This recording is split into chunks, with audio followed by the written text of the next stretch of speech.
How do the Minnesota Wild stack up amongst the rest of the Western Conference playoff fields? We will debate today on Locked on Wild. You're Locked on Wild, your daily podcast on the Minnesota Wild.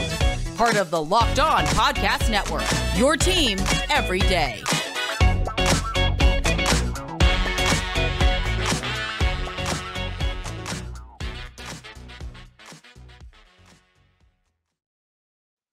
What's happening, everybody? Welcome to another episode of Locked on Wild, your daily Minnesota Wild podcast, part of the Locked on Podcast Network, your team every day. Thank you for making Locked on Wild your first listen each and every day. Make sure you subscribe on YouTube and wherever you listen to your podcasts so you don't miss out on any new episodes of Locked on Wild. Today's episode of Locked on Wild is brought to you by FanDuel Sportsbook, official sportsbook of Locked On. Make every moment more. Visit fanduel.com/lockedon today to get started. On today's episode of Locked on Wild, Wyatt Garin joins us as we take a look at how the Wild stack up amongst the rest of the Western Conference playoff field so far in key areas: coaching, defense, forwards. We'll talk about all of those critical areas as we take a look at how things are looking head-to-head at this point. My name is Seth Topol, your daily Minnesota Wild insider, and as mentioned, Wyatt Garin, friend of the show, regular contributor to Locked on Wild, joins us here today.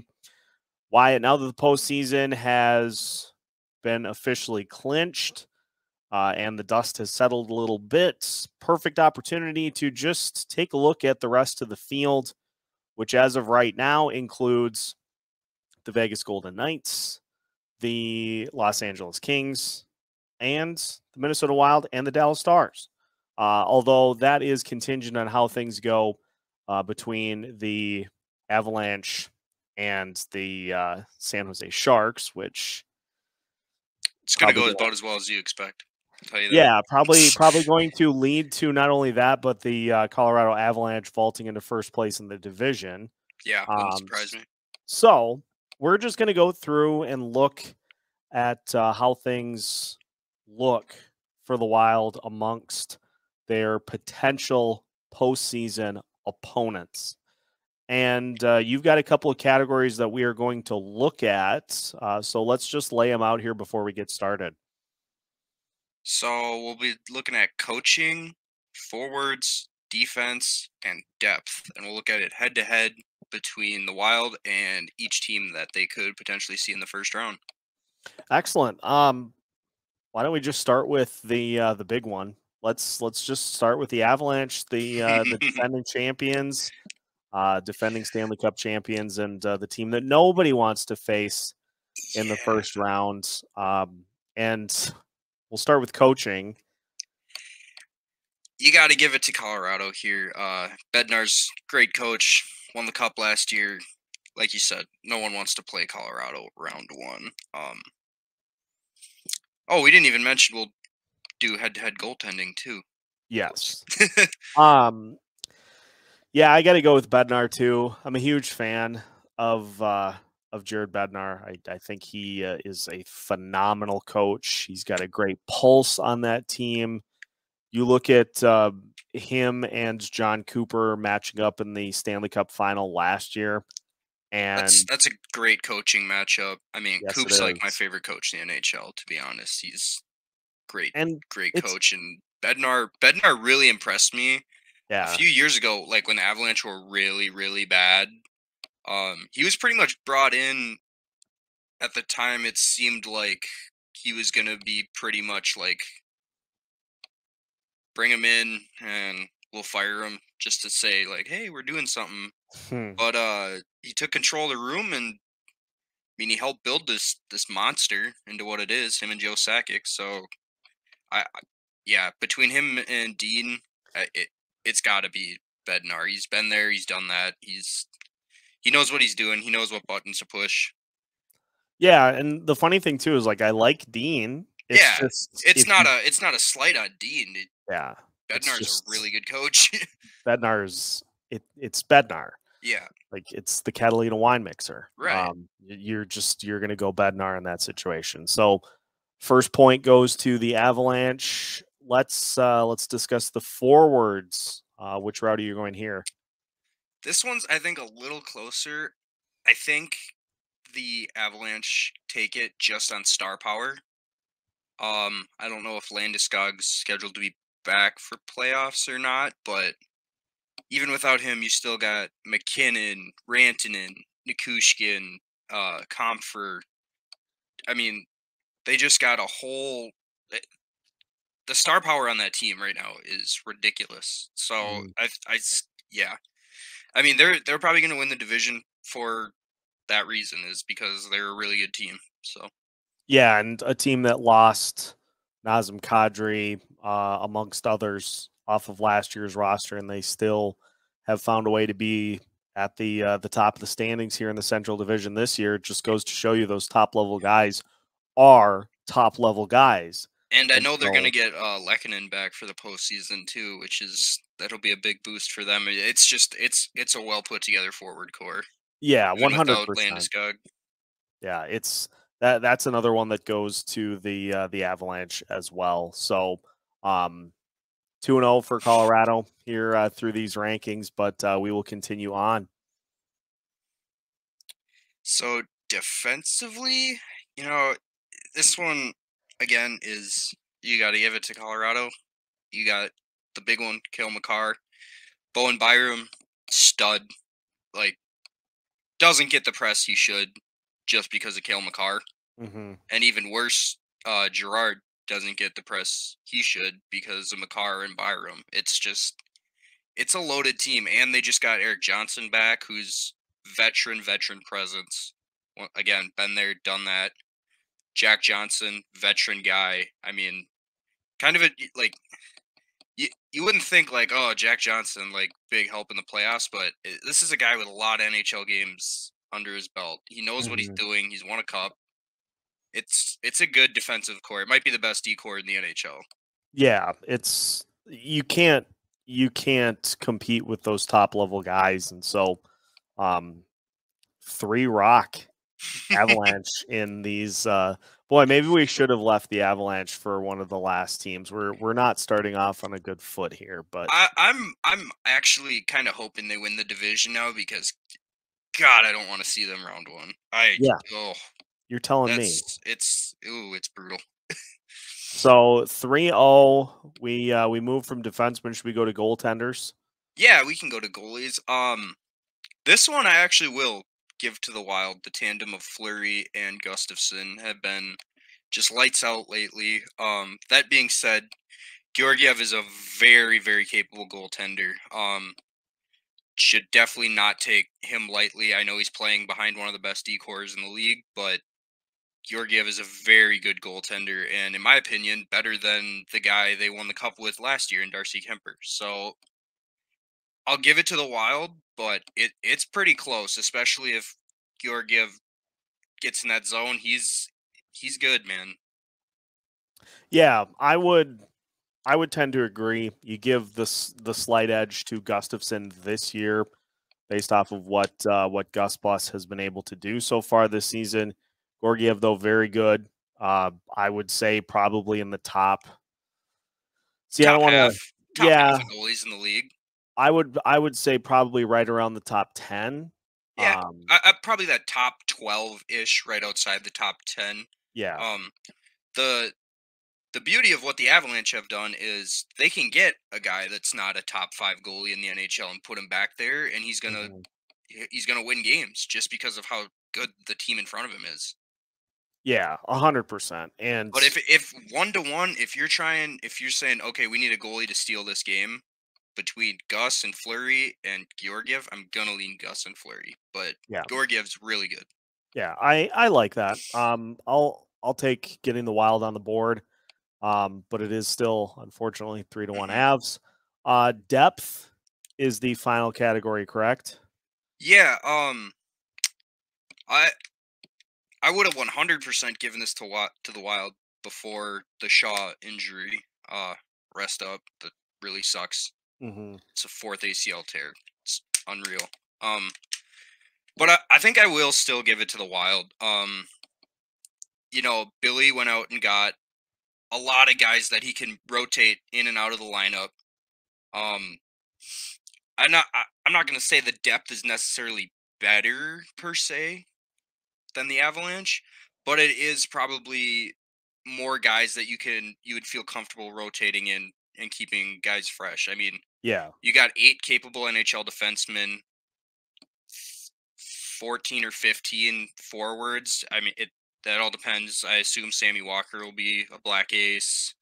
You have Sam Steele, who you scratch him one game and the next game he looks like Connor McDavid out there. It's kind of sweet. But Ryan Reeves, Connor Dewar, Brandon Duhaime, once Nyquist and Kaprizov get back, it's going to be a healthy mix of guys in the bottom 6. So yeah, I actually will give the depth to the Wild there.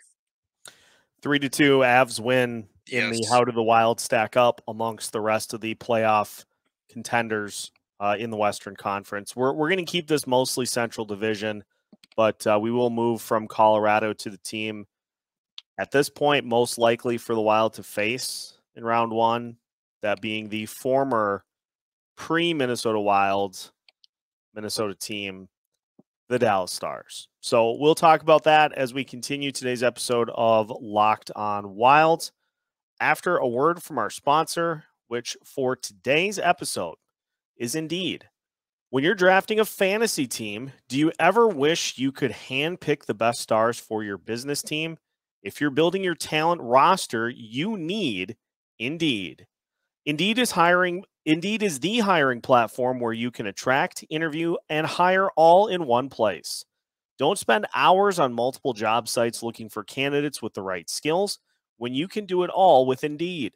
Find top talent fast with Indeed's suite of powerful hiring tools like matching, assessments, and virtual interviews. Hate waiting? Indeed's U.S. data shows over 80% of Indeed employers find quality candidates whose resumes on Indeed matches their job description the moment they sponsor a job. That is the best feature of Indeed, is the quickness at which you can get matched up with potential employees the moment you post a job. Indeed knows when you're growing your own business, you have to make every dollar count. That's why with Indeed, you only pay for quality applications that match your must-have job requirements. Visit Indeed.com/lockedon to start hiring now. Just go to Indeed.com/lockedon to start hiring right now. Indeed.com/lockedon. Terms and conditions apply. Cost per application pricing not available for everyone. Need to hire? You need Indeed. Continuing today's episode of Locked On Wild. Once again, thanks for making Locked On Wild your first listen each and every day. For your second listen, make sure you check out the Locked On NHL podcast to get the full lowdown on the final push for the postseason, which will be here before you know it. Seth Topol joined by Wyatt Garin today. Let's move on to the Dallas Stars. We're taking a look at how the Wild match up against the Central Division playoff contenders in key areas. So we'll start off with head coach Dean Evason v. Peter DeBoer. This is a tough one for me because I like what Dean has done so far, but again, DeBoer is a guy that has been on some long playoff runs with a few different teams. You listen to guys that play for him, they love his systems. He's an easy guy to play for. I think DeBoer just slightly edges out Dean in this matchup. If this was last year, Rick Bowness was the coach, I would have said Dean by a mile. Yeah, not a big fan of Bones, but I do think DeBoer is a very good coach, and he's got them playing very well this year. So I will give it to DeBoer on this one. Yeah, I would tend to agree. The experience factor here is probably the biggest factor between the two, because DeBoer obviously has plenty of postseason experience. Dean's postseason ledger at this point, not great. Couple first round exits, but yeah. So there's an opportunity to kind of help narrow the gap. But at this point, you probably got to go with DeBoer, with that postseason factor being the big factor there. Yeah, just based on track record, I think you got to give it to Pete. All right, let's move to the forwards. Again, these are two very similar teams in that they rely heavily on one big name superstar when both are healthy, that being Kirill Kaprizov and Jason Robertson, who just recorded the first 100-point season in Dallas Stars history, which I think even goes back to the North Stars because they're technically the same team. Maybe. It's crazy to me that Madonna never did that, but I know. Anyways, I really would love to give this point to the Wild, but I think Dallas has got too many big names on the team that show up in big spots in the playoffs. You got not only Robertson, you got Sagan and Ben, who have been there for a while now. They know what they're doing.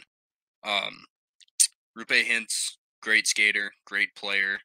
Wyatt Johnston, who has, what is he, 20, 21, something like that? Just taken on the second line center position there and not let go of it. A few other guys, Radek Faksa, Joel Kiviranta, just a good blend of talent on the Stars, I think, especially up front.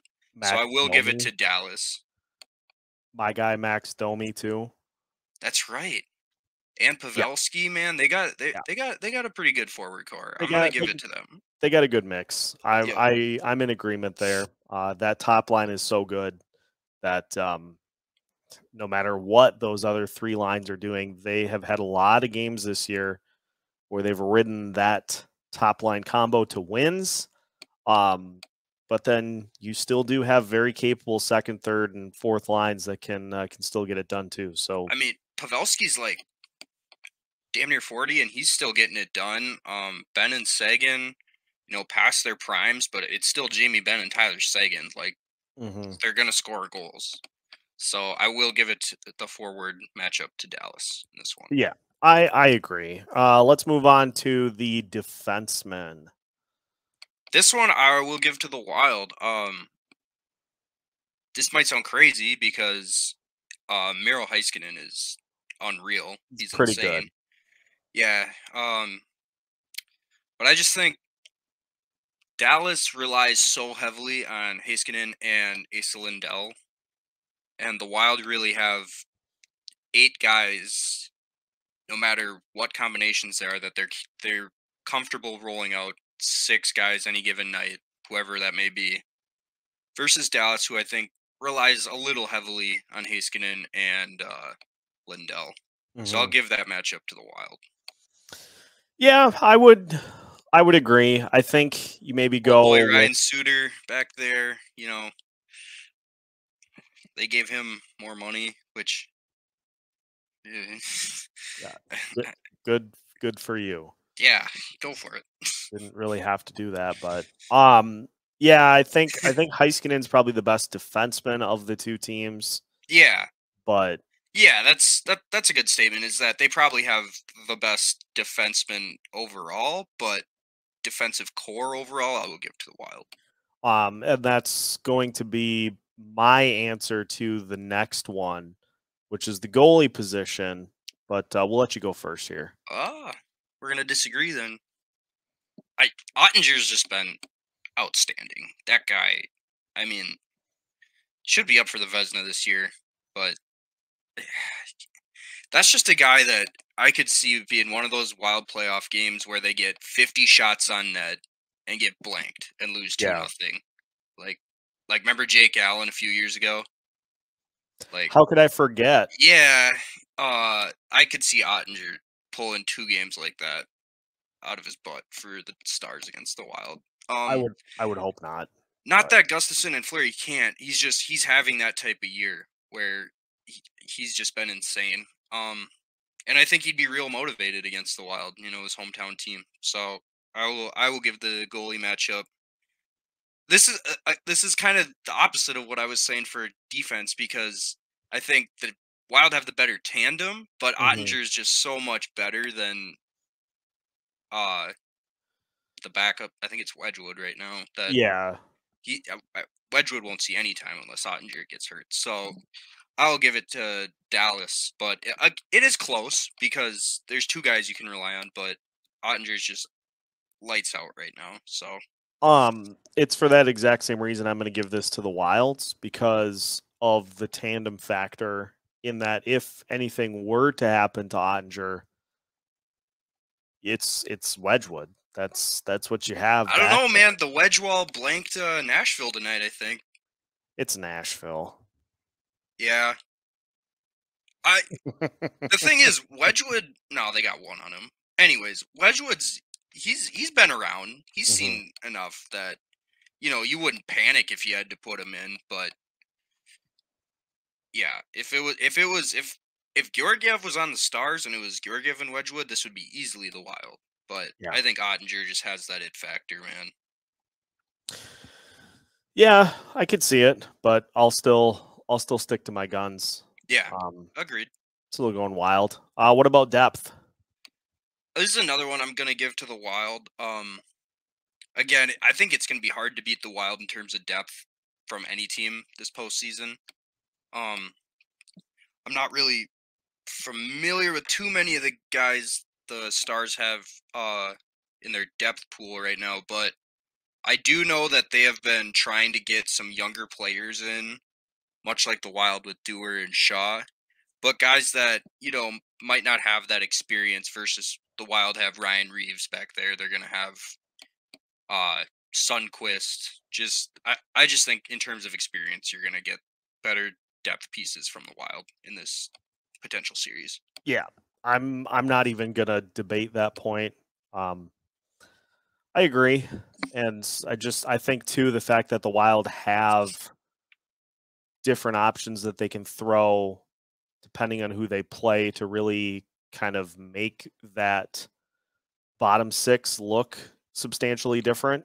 Right, you want speed, you put Walker out there, you want some toughness, you got Reeves. It's a really good situation depth-wise the Wild are in going into the playoffs. Absolutely. We will finish by talking about the team that is currently occupying the wild card spot from the Central Division, that being the Winnipeg Jets, as we finish today's episode of Locked On Wild after a word from our sponsor, which is the official sports betting partner of Locked On, that is FanDuel Sportsbook. The NBA playoffs are just about here, and now is the perfect time to download FanDuel, America's #1 sportsbook. That's because new customers get a no-sweat first bet up to $1,000. That's bonus bets back if your first bet doesn't win. Just download the FanDuel Sportsbook app. It's safe, secure, and super easy to use. Then you can bet on everything from the money line to point scorers and three-pointers drained. Plus, FanDuel even lets you combine your bets for a chance at a bigger payout with the same game parlay. So don't miss the chance to get your no-sweat first bet up to $1,000 in bonus bets when you go to FanDuel.com/lockedon. That's FanDuel.com/lockedon to learn more. Make every moment more with FanDuel, an official sports betting partner of Locked On. Final segment of today's episode of Locked On Wild. Once again, thanks for making Locked On Wild your first listen each and every day. Your playoff clinched Minnesota Wild, that is.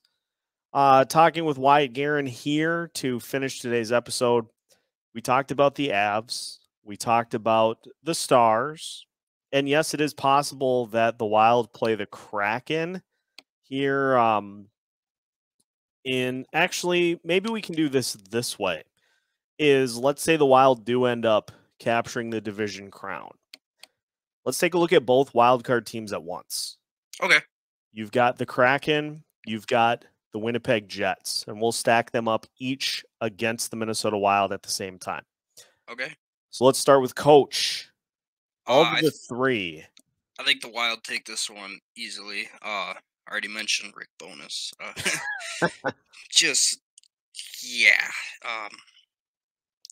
Yeah, we They're in don't a need to go further into that. Although, since he called out the team, they have been on a roll. They have, in fact, been on a roll since then. Maybe that's all I it took. still think Dean's a better coach. As far as Dave Haxtell, I just haven't seen enough from him at the NHL level. He was kind of a bust in Philly, I believe. Yeah, it was Philly. Didn't really work out there. Kind of dealt a crappy hand getting an expansion team job. He's done a good enough job this year, I think, with the roster he has, but I just think Dean is overall a better coach than Dave Haxtell at this point. So yeah, out of the three, I got to go with the Wild. Yeah, that's the route I would go as well between those three teams. Let's talk about forward group between the Wild, the Kraken, and the Jets. I think if you're gonna rank them, I think it's Jets or Kraken at 3, Jets at 2, Wild at 1. Reasoning for that is the Jets. They got some names in that forward core. You got Wheeler Stills there. They traded for Nino, which breaks my heart. Still got Nikolai Ehlers. Mark Scheifele and Kyle Connor, the two real big heavy hitters. But a lot of what I've been reading so far from Jets fans in particular, Pierre-Luc Dubois has pretty much called it in. He just wants to go play in Montreal. Mark Scheifele hasn't been what he's been in the past few years. Kyle Connor's still putting up good numbers, but not as much of a two-way player as maybe some of the other guys. So I think the Wild easily overtake both teams' forward cores. Not that the Jets can't score, but I just think the Wild will pack more punch. As far as the Kraken, they're really like a team that just gets it done in the aggregate. There isn't one big superstar on the team. They got Matty Beniers, who will probably end up winning the Calder this year. But other than that, it's a lot of not depth guys, but more middle six guys that are carrying their forward core. So I think the Wild clear that just based on having Kirill Kaprizov and Matt Boldy in their forward core. Yeah, I would agree with that. What about defensively? You know, I really do like Seattle's blue line. They got some good pieces. The Jets do as well. Just some names from each team that you might be seeing on the Jets. You got Dylan Sandberg out of Hermantown. Pretty good. Josh Morrissey having a very good season from what I remember. Nate Schmidt, former Gopher. A lot of Minnesota connections on the Jets now that I'm looking at it. Brennan Dillon. Dylan DeMello. They got a solid D-core. Neil Pionk, another Hermantown guy. They got a solid D-core. I just think the Wild have more star power on the D-core right now than the Jets do. The Jets do have a very solid blue line, but I think the Wild come out on top in that matchup. As far as the Kraken go, you got Vince Dunn, who I'm a really big fan of. He's a great defenseman. Really didn't think the Blues should have let him go. Let's see who else. Adam Larson, capable. Justin Schultz, capable. Jamie Oleksiak, former Minnesota Wild. Carson Soucy. Again, a lot of guys that are good in the aggregate for what they're doing. I just think they just lack that one real good defensive player on the blue line there that would make them a true contender. So I got to go with the Wild again over both teams here. Yeah, I think again, I think we're in a good spot with that. Goaltending. It's really down to the Jets or the Wild because right now I think Seattle's trotting out Martin Jones And Phil Grubauer. Yeah. And Grubauer hasn't been great. Is Dreger even there still anymore? I can't remember. Martin Jones, we all know that, what was he, like 2 or 3 years ago for the Sharks, he was statistically the worst goalie in the league in every category. Not that he can't be good, but it's just not on the level of what we've seen from Gus and Flower this year. That being said, you got the Winnipeg Jets, who Connor Hellebuyck has been rock solid for many years for the Jets. Kind of having a down year by his standards, but again, another goalie that if he turns it on at the right time, he could easily steal a game or a whole series for you. Yeah. That being said, I will go with the Wild just based on recent play, but Hellebuyck is one to look out for. He's really, really good when he's on.